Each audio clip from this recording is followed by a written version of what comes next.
সুধী দর্শক শ্রোতা, যে যেখান থেকেই দেখছেন, ভারতবর্ষ, বাংলাদেশ এবং পৃথিবীর যে যেখানেই আছেন, বিশেষ করে যারা বাংলা ভাষাভাষী, তাদের জন্য এই ভিডিওটা আমি আজকে করতে যাচ্ছি। অনেক লোক, প্রচুর লোক আমাকে ফোন করেছিল দাঁতের যত্নের উপরে একটা ভিডিও করার জন্য। তো আজকে আমি সেটাই করতে যাচ্ছি। আমি ডক্টর টি.কে. রয়।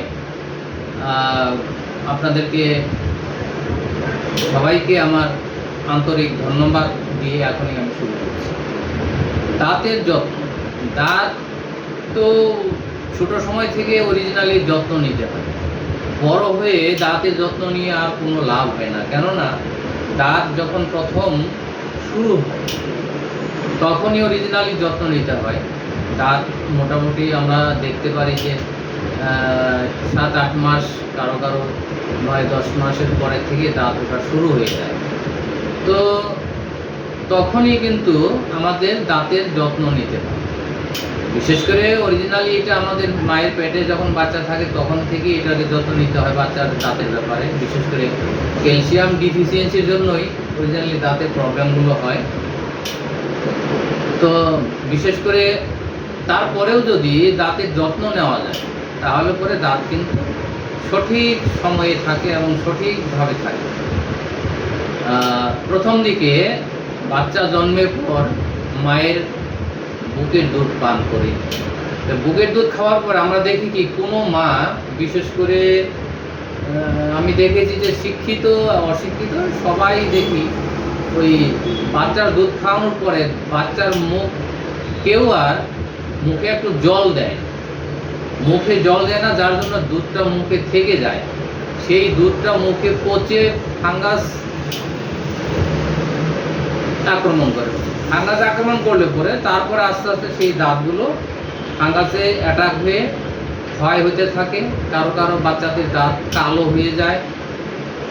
আর একটু বড় হলে দেখা যায় যে যখন বাচ্চাদের বয়স 3-4 বছর হয়ে যায় তখন তারা চকলেট খায়, নানান ধরনের দোকানের ফাস্টফুড জিনিস খায়, কিন্তু খাবার পরে কেউ কোনোদিনই মুখে জল দেয় না। মুখে জল দিয়ে যে কুলি করবে বা মুখটা পরিষ্কার করবে সেটা কিন্তু কেউ কোনোদিনই করে না। এবং আমি এটাও দেখেছি যে যারা অনেক বয়স্ক লোক তারাও কিন্তু দুধ খেলে পরে কিংবা চা খেলে পরে তারা কোনোদিনই মুখে জল দিয়ে মুখটা পরিষ্কার করে না। তার কারণ হেতু হয় কি, যে সেই জিনিসগুলো দাঁতে মুখে জমে থেকে সেই ফাঙ্গাস অ্যাটাক হয়ে দাঁত হয়ে যায়। কারো কারো দাঁত কালো হয়ে যায়, কারো কারো দাঁতে গর্ত হয়ে যায়, দাঁতে প্রচণ্ড ব্যথা হয়। কেন, দাঁতের যে ক্যাপ আছে, দাঁতের যে উপরের অংশটা ক্যাপ ক্রন, সেটা যখন ক্ষয় হয়ে যায় তখন দেখা যায় যে দাঁতের যে শিকড়, আমি একদম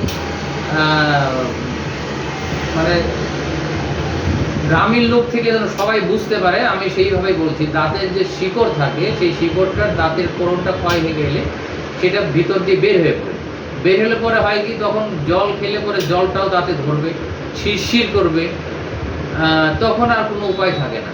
কিন্তু তারপরেও মানুষ দেখা যায় কি যে তারা চা খাচ্ছে, মিষ্টি খাচ্ছে, ভালো করে মুখটা পরিষ্কার করছে না, বাচ্চাদেরকে বুকের দুধ খাওয়াচ্ছে কিংবা যে কোনো ধরনের খাবার খাওয়াচ্ছে, তারা কোনো সময় মুখটা পরিষ্কার করে দেয় না। তারা দুধ খাওয়ালো মনে করলে ঠিক আছে, দুধ খেয়েছে তো তার মুখ পরিষ্কার করতে হবে না, কিন্তু সেই দুধ মুখে ফাঙ্গাস অ্যাটাক হয়ে নানান ধরনের মুখের এবং দাঁতের এবং গামের প্রবলেম সৃষ্টি করে।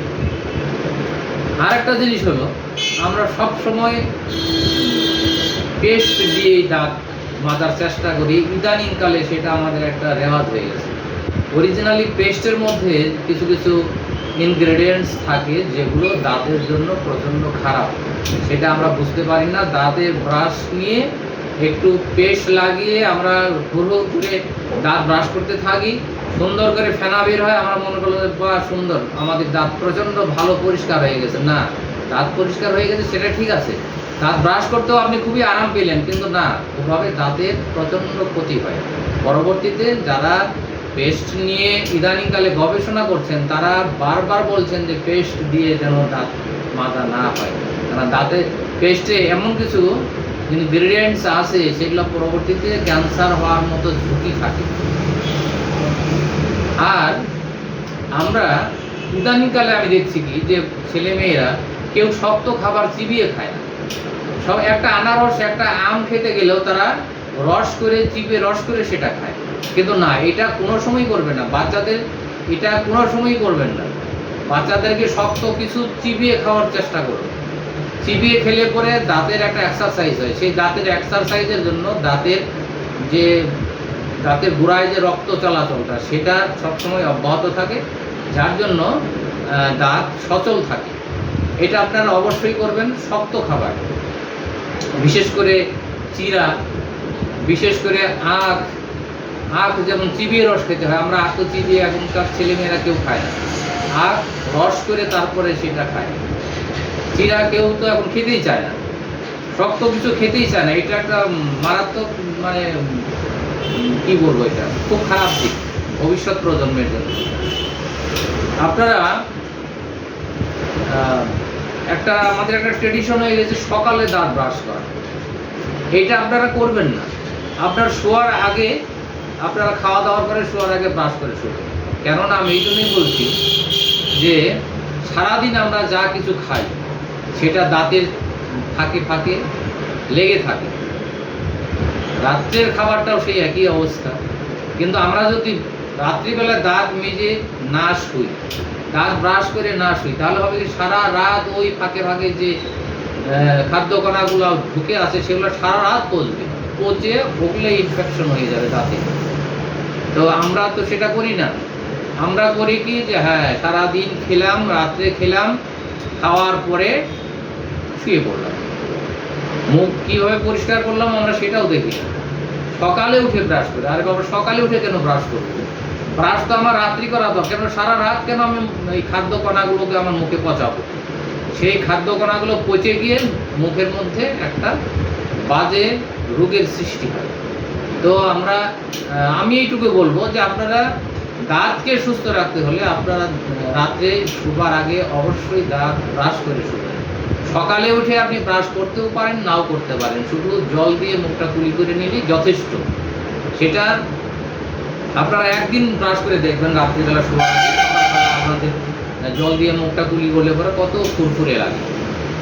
তো যারা আমার এই ভিডিওটা দেখছেন তাদেরকে আমি এইটুকুই বলবো যে পেস্ট ছেড়ে দিন। পেস্ট ছেড়ে দিয়ে আমাদের যে ন্যাচারাল কিছু গাছের ডাল আছে, যে নিম ডাল, ভাট গাছের ডাল, নিশিন্দা গাছের ডাল, শেওড়া গাছের ডাল, এগুলো দিয়ে আপনারা দাঁত মাজেন। এখন বলতে পারেন এগুলো পাবো কোথায়? হ্যাঁ, পাওয়া যাবে, অনেক জায়গায় এগুলো আছে, প্রত্যেক জায়গায় আছে, কিন্তু আমরা খুঁজে দেখি না, কারণ আমরা তো খোঁজার টাইম নেই তো আমাদের। সকালে উঠবো, ব্রাশের মাথায় একটু পেস্ট ঢালবো, দাঁত ব্রাশ করবো, এটাই আমাদের একটা ট্র্যাডিশন হয়ে গেছে। আমাদের কিছু করার মতো আমাদের সময় নেই।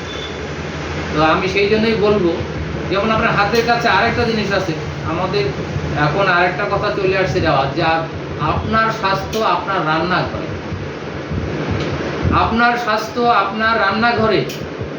আপনি যদি আজকে আপনার রান্নাঘর থেকে তেল, লবণ,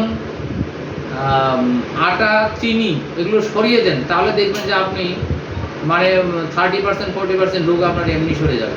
সিদ্ধ খাবার খান, ডাইরেক্ট সিদ্ধ খাবার খান, তাহলে পরে যদি সুস্থ থাকতে চান তাহলে পরে আপনাকে এইটাই করতে হবে। আর